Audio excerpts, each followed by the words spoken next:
¿De verdad crees que podrías sobrevivir a una cirugía en la Edad Media? ¿Que solo era cuestión de ser valiente y aguantar el dolor? Porque si necesitaras una operación en el siglo XIII, lo primero que descubrirías es que tu cirujano no es un médico, es un barbero.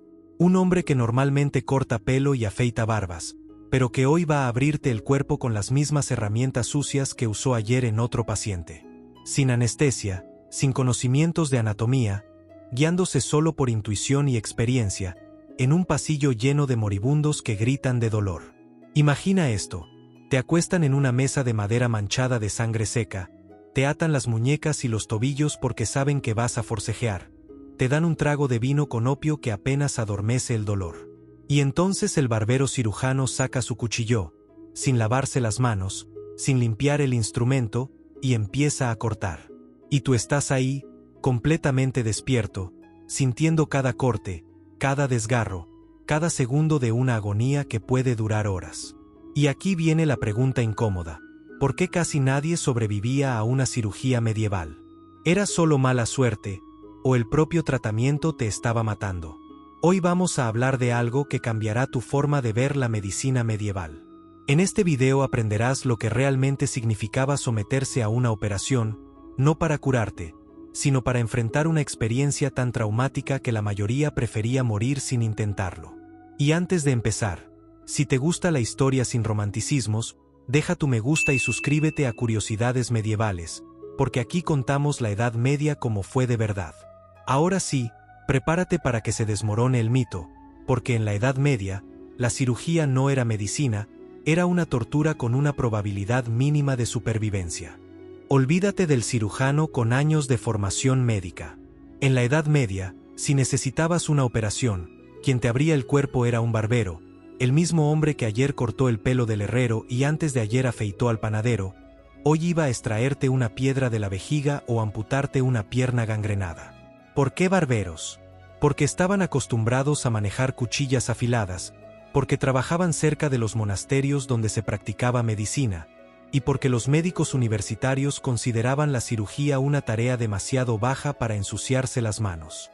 Ellos diagnosticaban y prescribían tratamientos desde sus despachos cómodos, pero no tocaban sangre. Eso era trabajo manual, indigno de un erudito. Así que los barberos, sin haber leído un solo tratado de anatomía, sin saber latín ni griego, aprendían cirugía como aprendices, viendo a otros barberos operar, memorizando técnicas por repetición, adivinando qué hacer basándose en experiencias pasadas. Algunos consultaban las fases lunares o la astrología para decidir cuándo operar, porque creían que los astros influían en el éxito de la intervención. No había exámenes rigurosos, no había certificaciones reales, solo un maestro barbero que después de unos años te consideraba listo para operar solo. Y entonces empezabas tu carrera cortando carne humana sin realmente entender qué había dentro, dónde estaban los órganos vitales ni qué vasos sanguíneos eran los que no debías cortar.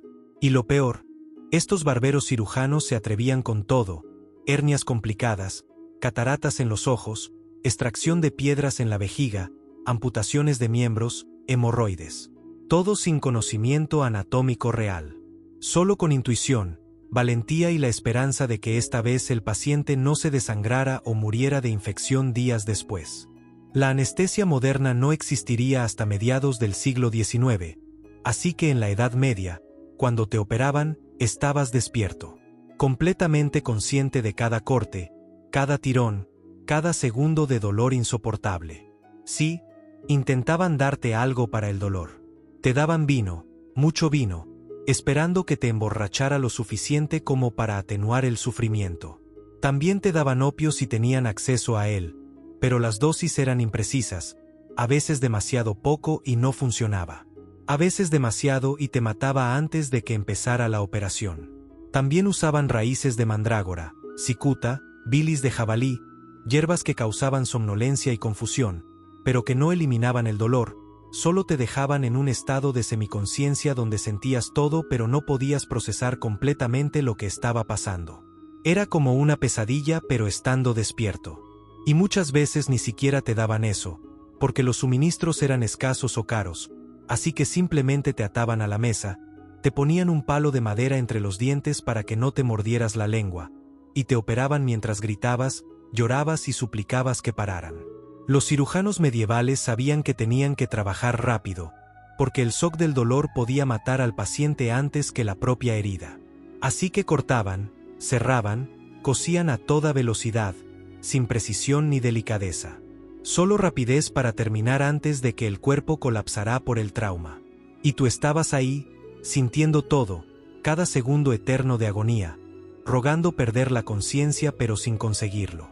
Y aquí está uno de los mayores asesinos de la cirugía medieval: la falta total de higiene. Porque nadie entendía que los gérmenes existían, que las bacterias causaban infecciones, que limpiar los instrumentos salvaba vidas. El cirujano barbero usaba el mismo cuchillo, las mismas tijeras, la misma sierra que había usado en el paciente anterior, y en el anterior, y en el que murió hace 2 días por infección. Simplemente los limpiaba con un trapo para quitar la sangre visible, pero no los hervía, no los desinfectaba, no los esterilizaba. Y sus manos, que habían tocado heridas supurantes, que habían estado dentro de cuerpos gangrenados, que habían manipulado vísceras podridas, nunca se lavaban. Ni antes ni durante ni después de la operación, el concepto de asepsia no existía. Lavarse las manos antes de operar no era una práctica médica, era algo que simplemente no se hacía.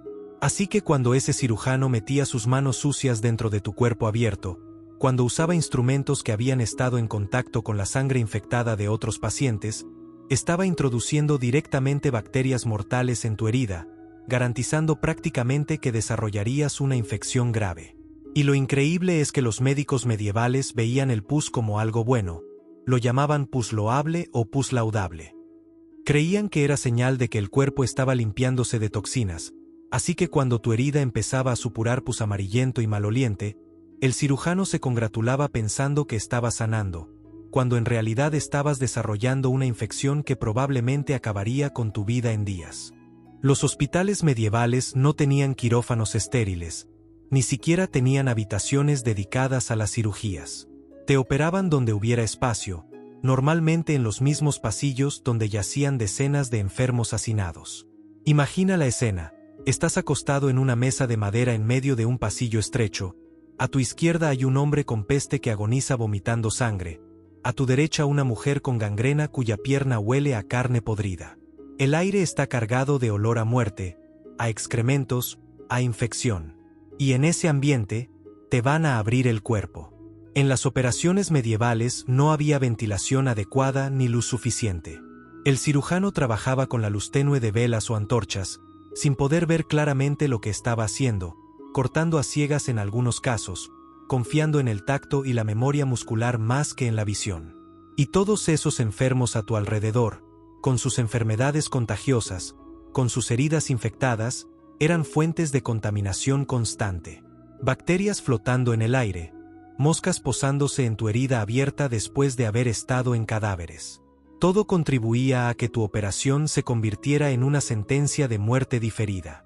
La tasa de mortalidad en estos hospitales era altísima, no solo por las operaciones en sí, sino por las infecciones cruzadas, por operar en un ambiente tan contaminado que era imposible no infectarse. Algunos pacientes entraban con heridas menores y morían días después por haber contraído algo peor dentro del propio hospital. El lugar que debía curarte era el que te mataba. Una de las prácticas más terribles de la cirugía medieval era el tratamiento de heridas de bala y heridas profundas. Hasta el siglo XVI, la creencia generalizada era que las heridas causadas por armas de fuego estaban envenenadas por la pólvora, y que ese veneno debía ser quemado para evitar que se extendiera. ¿La solución? Verter aceite hirviendo directamente en la herida abierta. El cirujano calentaba aceite hasta que hervía, y luego lo derramaba sobre tu carne desgarrada, causando quemaduras de 3er grado adicionales al daño original. El dolor era indescriptible. Muchos pacientes entraban en shock y morían en el momento. Y esto no era un procedimiento raro o excepcional, era lo que se enseñaba y lo que se esperaba que hiciera cualquier cirujano competente. Así que si recibías un disparo de arcabuz en batalla, si sobrevivías a la herida inicial, aún tenías que sobrevivir al aceite hirviendo que te verterían después. La piel se desprendía, la carne se cocinaba literalmente, el olor a carne quemada llenaba el aire, y el cirujano consideraba esto necesario, beneficioso, curativo, cuando en realidad estaba causando un daño masivo adicional que hacía mucho más difícil que la herida sanara. Si necesitabas una amputación, y en la Edad Media muchas heridas, infecciones y gangrenas terminaban en amputación, el procedimiento era rápido y terminaba con uno de los dolores más intensos imaginables, la cauterización. El cirujano cerraba tu pierna o brazo con una sierra de hueso sin esterilizar, cortando a través del músculo, el nervio y el hueso mientras estabas consciente, sintiendo cada movimiento de ida y vuelta de la sierra, el sonido de tu propio hueso siendo cortado, la sangre brotando a chorros.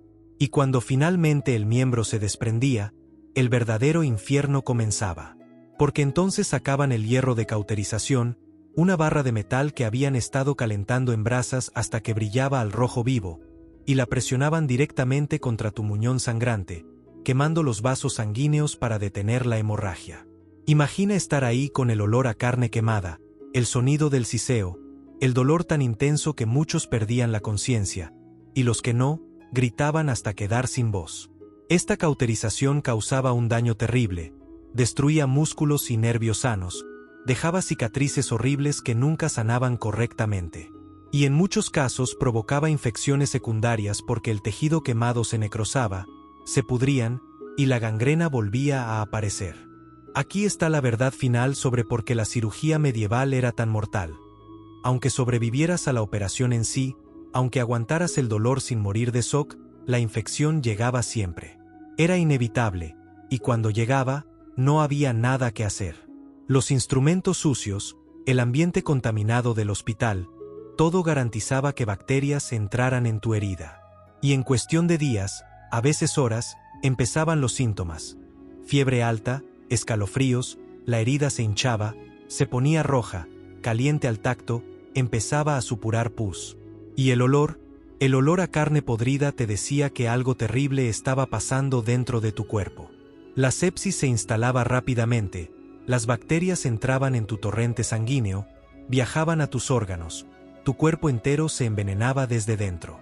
Tu presión arterial caía, tus órganos empezaban a fallar, entraban en un estado de confusión y delirio, y en pocos días, a veces en horas, morías en medio de fiebres y convulsiones. Y los médicos medievales no tenían antibióticos, no tenían forma de combatir las bacterias, ni siquiera sabían que las bacterias existían. Así que intentaban tratamientos desesperados e inútiles. Te daban hierbas que no hacían nada, te aplicaban cataplasmas de estiércol o orina que solo empeoraban la infección. Rezaban, hacían rituales, pero nada funcionaba. Las estadísticas son demoledoras. Se estima que entre el 40% y el 60% de los pacientes que sobrevivían a cirugías medievales morían después por infección. Es decir, más de la mitad de las veces, la operación te mataba no por el procedimiento en sí, sino por lo que venía después, porque en la Edad Media, abrir el cuerpo era garantizar que algo mortal entrara y nunca saliera. Y aquí viene una afirmación devastadora. La cirugía medieval era tan horrible, tan dolorosa, tan mortal, que la mayoría de la gente simplemente no la intentaba. Preferían vivir con el dolor, con la enfermedad, incluso morir lentamente de gangrena o infección antes que someterse a una operación. Porque todos conocían a alguien que había ido al cirujano y nunca regresó. Todos sabían que las probabilidades de sobrevivir eran mínimas. Y que incluso si sobrevivías, quedarías marcado de por vida por esa experiencia. Las familias solo consentían operaciones cuando no había absolutamente ninguna otra opción, cuando la muerte era inminente de todas formas, cuando el dolor era tan insoportable que valía la pena arriesgar una muerte aún más horrible en la mesa de operaciones. La cirugía era el último recurso, la opción desesperada cuando todo lo demás había fallado. Y los cirujanos lo sabían que la mayoría de sus pacientes morirían, que sus herramientas y técnicas eran primitivas, pero no tenían alternativa. Hacían lo mejor que podían con el conocimiento limitado que poseían, sin entender realmente por qué tantos pacientes morían después de operaciones aparentemente exitosas. Algunos cirujanos desarrollaban reputaciones: este es mejor para amputaciones, aquel es rápido y causa menos dolor, pero incluso los mejores tenían tasas de mortalidad altísimas. Porque no importaba lo hábil fueras con las herramientas quirúrgicas, Si no entendías la importancia de la higiene, si no tenías anestesia real, si operabas en ambientes contaminados, tus pacientes morirían. Y tú te irías a dormir sabiendo que mañana probablemente matarías a alguien más en nombre de la medicina. Así que no sobrevivirías a una cirugía medieval. Las probabilidades estaban totalmente en tu contra desde el momento en que decidías operarte. Tu cirujano era un barbero sin formación real. Te operaban sin anestesia efectiva mientras gritabas atado a una mesa, con instrumentos sucios reutilizados de paciente en pasillos llenos de enfermos contagiosos. Te vertían aceite hirviendo en las heridas, te cauterizaban con hierro al rojo vivo. Y después, cuando la infección inevitable llegaba, no había antibióticos, no había salvación. Solo una muerte lenta y dolorosa por sepsis. Y por eso, cuando imagines la medicina medieval, no pienses en sanadores heroicos salvando vidas. Piensa en un barbero con un cuchillo sucio cortando tu cuerpo mientras estás despierto. En el olor a carne quemada de la cauterización, en la fiebre que llega días después y te consume desde dentro, en la certeza de que algo tan simple como extraerte una piedra de la vejiga probablemente te mataría. Porque en la Edad Media, la cirugía no era medicina. Era una apuesta desesperada contra la muerte, una apuesta que casi siempre perdías, y los que ganaban, los que sobrevivían, cargaban con cicatrices físicas y traumas psicológicos que nunca sanaban. Porque habían vivido algo que ningún ser humano debería experimentar: ser torturado en nombre de la curación y sobrevivir para contarlo. Y esa es la razón por la que la expectativa de vida era tan baja, por la que tantas personas morían de cosas que hoy curamos con cirugías simples. Porque en la Edad Media, operarte no era arriesgado, era prácticamente suicida, y los que lo intentaban, raramente vivían para arrepentirse de su decisión. Si te interesa seguir explorando la Edad Media sin filtros ni romanticismos, suscríbete a Curiosidades Medievales y acompáñanos en los próximos episodios. Historias reales que no salen en los libros, costumbres que hoy parecen imposibles, y pequeños detalles que te van a hacer mirar la Edad Media con otros ojos.